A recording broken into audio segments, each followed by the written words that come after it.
So, hello everybody. I'm James Green. I'm an English teacher in the United States.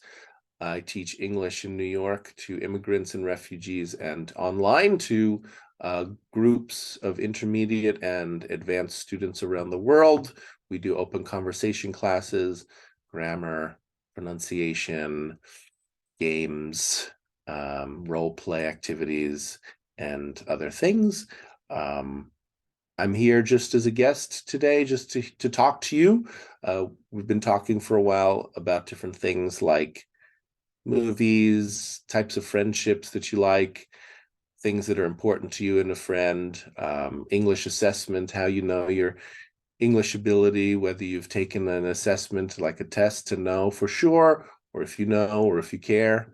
And we can talk about anything. I'm just meeting most of you for the first time, so it doesn't make sense to me to do something more structured, like that would target your ability. But yeah, feel free to just jump in at any time and talk with me or other people.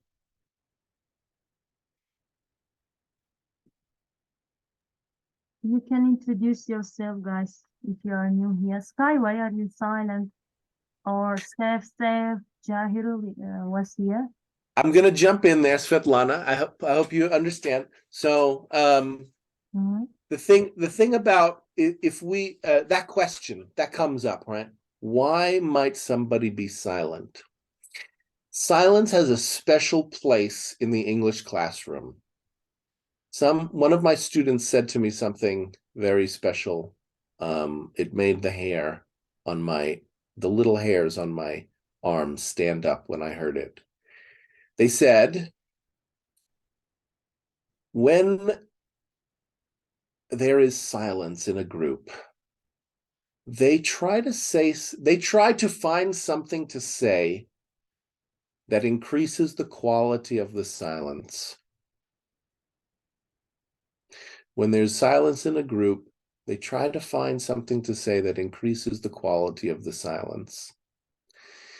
I found that to be a very poetic and beautiful expression, appreciating silence. It's okay for you to be silent, especially in a language classroom. I never push people to speak who don't want to. It's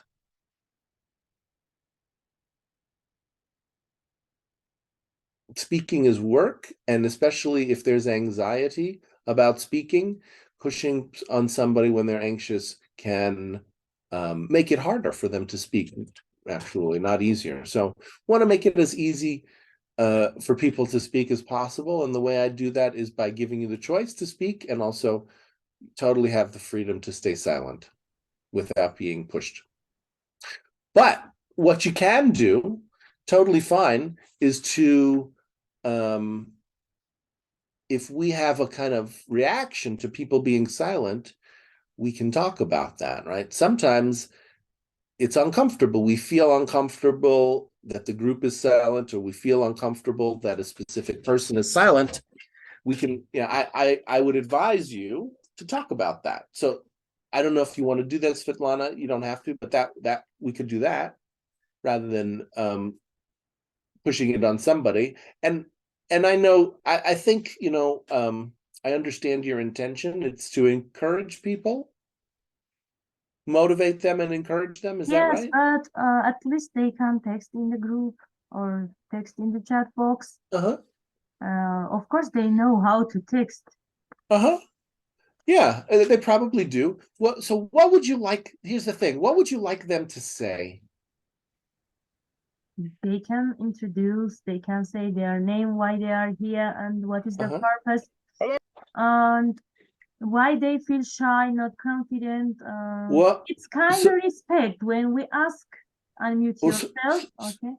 slow down. You said a few things. They're each a little different. I just want to get them, otherwise we'll lose them. So introduce, um, shy, and respect.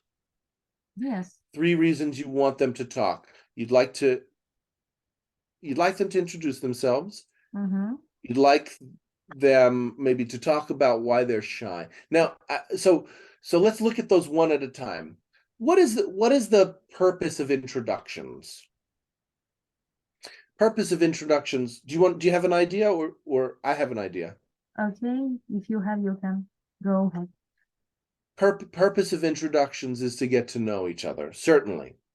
And it's something that I think is valuable to be able to do, right? If you open any English textbook, it's often the first lesson is introductions. Hi, my name is James. You know, I'm from the United States, something like that. Just very basic, very common English lesson. So absolutely, it has value. Now, it may be that some people don't want to introduce themselves. What do we do? Why they are here? Well, why are they here? That's okay to ask. But once you ask that, you got to realize that that's very different. That's about you. That's about us wondering something about them. That's something in us. Like, why are you here? Right? There's a difference. Okay. I don't know if you know. If everyone remains silent, so what is the purpose being here? Svetlana, hold on a second. Hold on a second. Slow down a bit. So there's two ways to ask that question. One way is with curiosity. The other way is kind of a rhetorical question, like, you should only be here if you want to talk.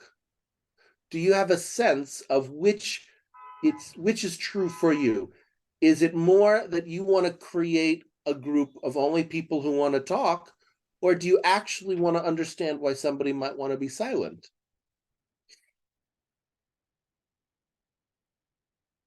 Not to understand why they are silent, just create a group for communication.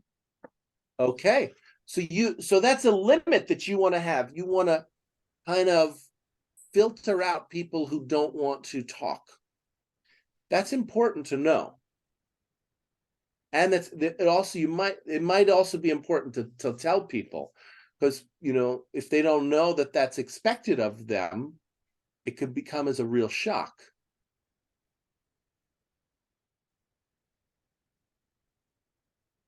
Mr. J. Svetlana, can you tell me what I said? I didn't hear last word. I know. So I'm gonna say it again. I want to see if you can get this. Okay, if you have you with us? You turned off your camera. Yes, I am here. Yes. If you have an expectation of somebody, but you don't let them know, it may come as a shock. And so there's I think there's a way to let people know what you want from them before you ask them to do it. In other words, to be direct about what we want from people and say, I'd like you to, you know, I only want people here who want to talk. And if you don't want to talk, maybe this isn't the place for you.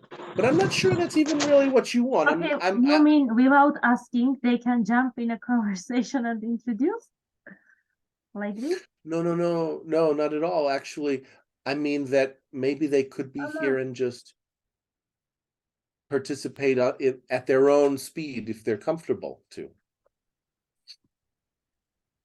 Of course, yes, we have a raising button here. They can raise their hands and No, that's not what I'm saying, Svetlana. That's different. It's not about raising their hands. They may not, that's the point, is they may not want to raise their hands. And then is that okay? Yes, I got it. It's their wish. It's up to them. They want or not.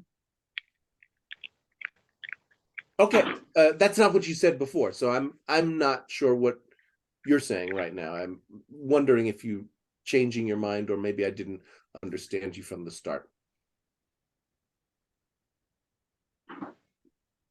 So let's move on and ask people. Maybe they changed their mind. Svetlana, Yes, would you really like me to host, or would you like to take back the host? yes, you can go for it, of course. I will be silent. So I wouldn't move on from here. This is actually pretty important. So if you want me to host, I'm gonna Yes, yes. suggest we not move on from this. This is an important point. Mm-hmm. This is something that comes up in all classes where people have, nervousness about talking. It comes up over and over. I've seen it for years. It follows students, the pressure to talk, and it could be a real barrier for some people who develop a kind of fear of being pushed to talk when they're not comfortable to do it. What do you think? What is the reason behind that? Less vocabulary, not confident? It's not. Svetlana, so before you ask me another question, I don't have a sense that you know what I'm saying, and I want to check if you understand, like, got what I said.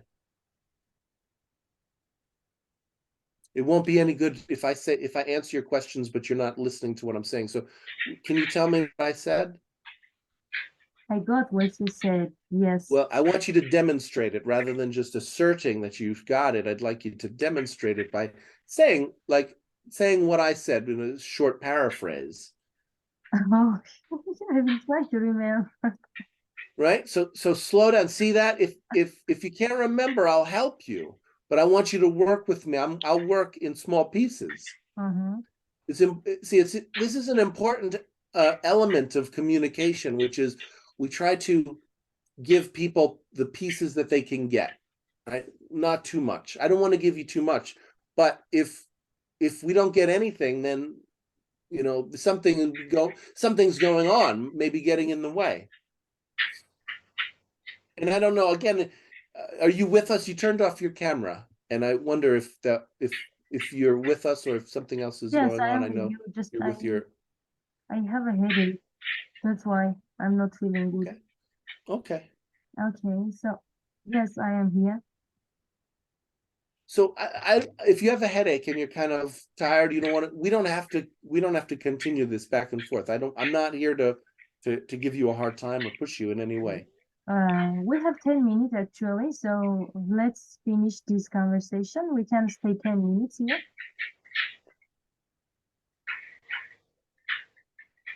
I will Well, try thank you to for. I will try to demonstrate what you said. I will be more careful now. Svetlana, slow down. Yes, yes. Holding my horses. Hold your horses, exactly. Okay. So, are you going to participate actively, or you have a headache and you want to take a back seat? Either is okay with me. Actively participate. You sure? Okay. Say anyone else, Svetlana. Anyone else? And what I'm inviting Svetlana to do for you who have never taken a class with me is really just, it's an opportunity for somebody else to speak. So if somebody else would like to come in, if they heard Svetlana say something, if you wanted to tell us what you heard, great. Otherwise, you can just come on in. Anyone else who would like to say something about being a confident and what is the reason when we don't turn on cameras or when we don't unmute ourselves? So what is the reason why we are here and remaining shy or silent? Yes, Svetlana, I want to say, mostly I feel a kind of hesitation when I speak. I think this is natural. I don't feel hesitation to come in front of any persons, but I mostly think when I will, maybe I remain mostly silent. I don't remain talk to other people mostly. This is my natural habit. I mostly remain in silent, not spend. However, mostly girls' habit is more talkative. So when I feel or I came in the meeting also, I remain quite silent. Maybe due to this reason, I'm talking about myself also. I think somehow it's other people who are excellent speaker than me, and they have a lot of knowledge than me, and this kind of thing also, create troubles in talking, that I will not. I will remain quite silent. First, I will listen what other will say, and I learn also. But maybe that is sometimes good or bad. I I got your point, Sadia. The first reason, it's your habit. Yeah. And the second reason, you are not feeling confident. You think people know more than you. Yeah, Am I right, exactly. Mr. James? Exactly. So Well, what is the Sadia would solution? be the person to ask, and I think she said yes. Yes, I ask you too. Okay, okay. I want to ask how I can change that. Is it good or bad habit that because some people who remain silent, they're boring. Mm. There is no doubt that I am boring Who would you like because to ask, Sadia? I Mr. would You I can ask want Mr. to just James. Svetlana, zip it, zip it. I'm not asking you, Svetlana. I'm asking Sadia. Sadia, who would you like to ask? I want to ask by Jamis. You want to ask me? Okay. Yeah. Sure, yeah. I'm happy to answer you. So you would like to know, how can you? Is it a good idea to be silent? And um, I would say that it's really something. It's totally up to the person. You know, we speak when we have a feeling to speak. It's our voice is like our life. It's our life energy that comes out, and it's so important to our life. You know, it's how we communicate and connect with other people, and being social is really important for life and for so many reasons. And what we say and when we want to speak and when we want to stay silent is a very personal question. So I would say for each person, they investigate for themselves what they want to say and when they want to say it. And you can do that by connecting to your feelings. Often when you connect to your feelings, the things we want to say flow out from that spontaneously. If you're happy, you want to talk about why you're happy and how you did this thing and it was so fun, and how you're so grateful for your friend who's loves you, whatever it is that makes you happy. And if you're angry, whatever you want to say flows from being angry. You didn't get the job you wanted, it's so important, they didn't consider you, they didn't understand how good you are, whatever it is that you get angry about. That's where our speech flows from. It flows from our feelings. Also our mind, right? We have thoughts and we can be analytical. They kind of go together. Often it's helpful to be analytical and also feeling. So, but you're not going to know. I'd say start with the feelings. How can you help to become more confident? Just check with yourself. How does it feel to be here and to be silent? If it feels good to be here and be silent, maybe you don't need to do anything. But if you're sitting there kind of like feeling anxious or upset that you can't speak, then you might want to say something, and just whatever it is you can say might be a good way to start. Say like, I want to speak, but I can't, or I'm scared, or whatever is going on. You might just come over that barrier and let people know, and then you'll find you're starting already to do it. Actually, I'm not much socialized. I'm sorry? Maybe this I'm not much socialized and meet with different people. So maybe that is why. Being an Well, introvert, I no, don't spend no, a that's lot of it. time. You're analyzing yourself. But the question is not, I didn't ask you to analyze yourself as an introvert or what. I'm asking you to figure out what you want. Do you want to be outgoing, or do you want to be silent? That's really the question. If you think of it as an analysis, you'll be stuck in the box. You'll put yourself in a box, you know. I'm an introvert. There's nothing I can do. I'm very confident. There's not, you know, somebody else is very confident. They were just born that way. It doesn't really help. It's true, people have personalities, but we make our personalities. We have impact on our personalities based on what we want and the choices we make. And you have a choice to be talkative or to be silent. This time, this Zoom room is limited. It's gonna Yes. cut us off in 2 minutes. So we have 2 minutes. Go ahead, Maria. You have your hand up.